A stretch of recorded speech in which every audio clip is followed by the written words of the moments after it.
Racist woman tells black man go back to Africa. His response leaves the crowd speechless. The mall was bustling on a bright Saturday afternoon, filled with families shopping, couples strolling hand in hand, and teens laughing as they passed food court tables. It was a scene of normalcy, until a chilling voice shattered the air like glass. But before we dive into what happens next, I'd love to know, where are you tuning in from today? Drop a comment below. Why don't you go back to Africa? The words rang out from the lips of an elderly woman with sharp features and judgmental eyes. She stood with her hands on her hips, glaring at a tall, well-dressed black man in his 30s. He had just stepped out of a high-end clothing store, carrying bags with designer logos. The mall seemed to freeze as people nearby turned to witness the scene unfolding. The black man, whose name was Marcus Bennett, paused mid-step. He turned slowly to face her, his calm demeanor clashing against the venom of her insult. He wasn't a man who sought confrontation, but there was something about this moment, the audacity, the public humiliation, that demanded his response. The elderly woman scoffed, emboldened by the attention. "You people come here, act like you own the place, and think you can rub it in our faces," she hissed, loud enough for the entire section of the mall to hear. "This is America, not your land. You should leave and stop stealing opportunities from decent people." A low murmur swept through the crowd. People glanced at one another, some stunned into silence, others visibly uncomfortable. No one dared to interject. Some pulled out their phones, ready to capture what came next. Marcus stared at her for a long moment.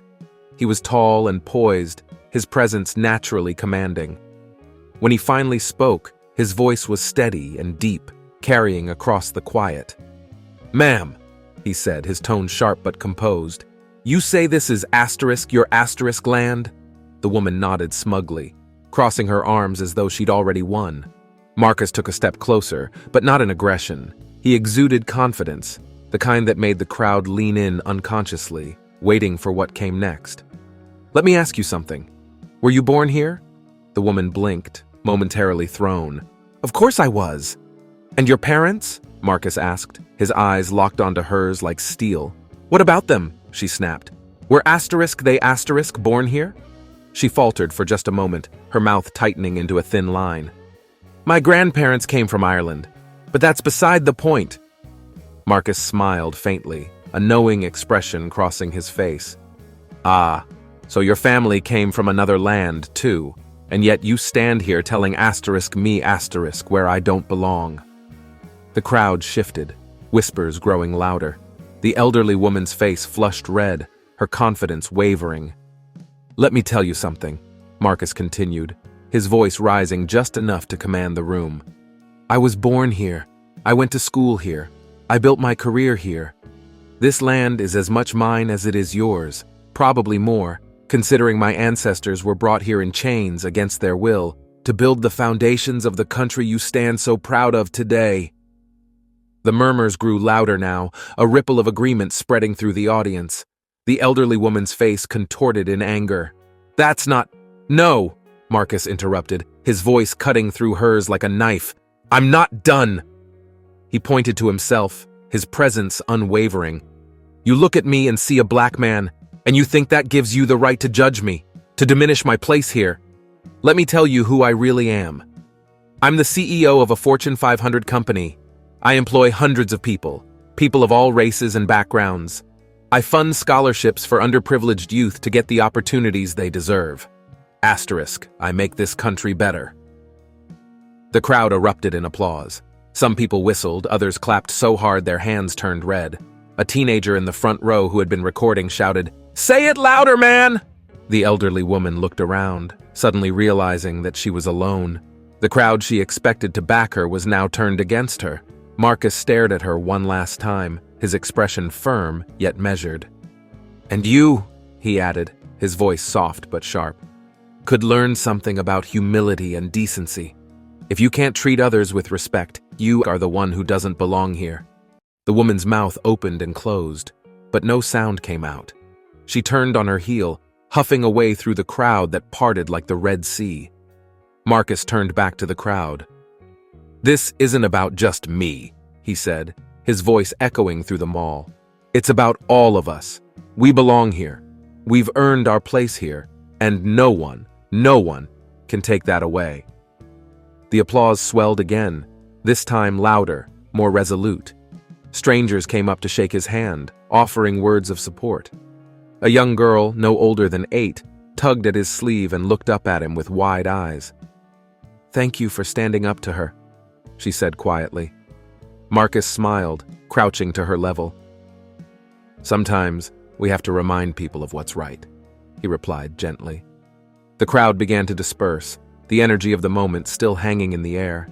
Marcus turned and walked away, his head held high, leaving behind a lesson not just for the woman who tried to belittle him, but for every person who witnessed his response. By the time he left the mall, the video of the confrontation had already gone viral. Across social media, his words were repeated like a mantra: "We belong here, we've earned our place here, and no one can take that away." The video spread like wildfire. Within hours, news outlets picked it up, replaying Marcus's powerful words across television screens, headlines, and social media platforms. People hailed him as a voice of strength and dignity in the face of prejudice. Comments flooded the video online, thousands of voices echoing support. "This man is a hero. The way he kept his composure, incredible. She tried to humiliate him, but he turned it into a lesson for the world." Marcus Bennett for president! Meanwhile, the elderly woman, now identified as Agnes Miller, faced a very different reality. The viral backlash hit her like a tidal wave. Her name trended on social media alongside terms like *racist* and *entitled*. People dug into her past, uncovering patterns of similar behavior.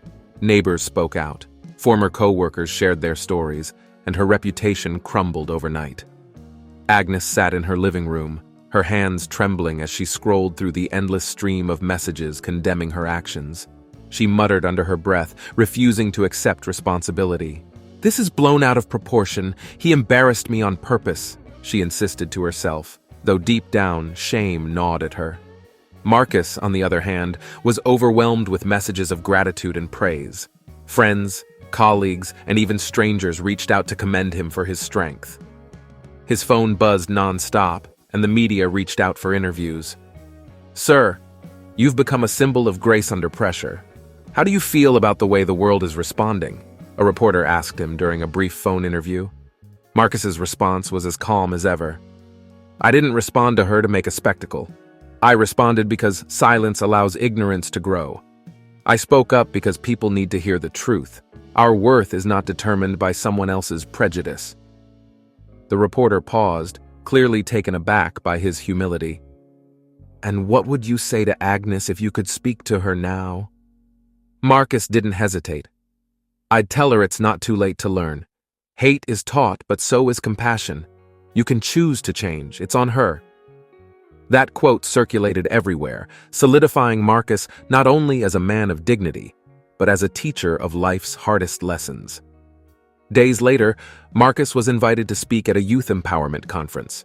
The organizers were so moved by his story that they asked him to share his experience with young people striving to find their voice. When Marcus took the stage, the packed auditorium fell silent. He scanned the crowd of bright, eager faces before he began. "I didn't plan to be the center of attention that day," he said, his voice steady.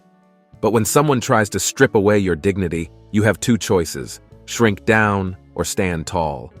I stood tall not just for myself, but for all of you. Because you deserve to know that you are enough. Your worth is not up for debate." The audience erupted in applause, a sea of hands clapping and cheers echoing through the hall. As the weeks passed, Marcus's name became synonymous with empowerment.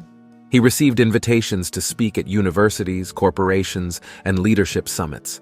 His words inspired people across racial and generational divides, and slowly but surely, the ripple effect began to take hold. Back in her quiet neighborhood, Agnes watched all of this unfold on her television. The once defiant woman now sat with her head down, her hands clutching the armrests of her chair. Her phone had stopped ringing. Friends had distanced themselves, and her own grandchildren refused to visit. Finally, one evening, She saw Marcus appear on a live talk show. He was poised, as always, and the host asked him about forgiveness. "Marcus," the host began, "can you forgive someone like Agnes Miller?" Marcus took a deep breath, his thoughtful expression drawing everyone in. "Forgiveness is for the person who gives it. It's about freeing yourself from the burden of anger. I don't hold hatred in my heart for her or anyone else like her. But forgiveness doesn't mean excusing her behavior. It means hoping that one day she'll learn and grow, because change is possible, even for the hardest of hearts." The words struck Agnes like a lightning bolt. For the first time, she saw herself clearly, not as a victim of circumstance, but as someone who had caused pain. Tears welled in her eyes as the weight of guilt pressed down on her. She reached for the phone and hesitated, staring at Marcus's image on the screen. 3 days later, Marcus received a handwritten letter in the mail.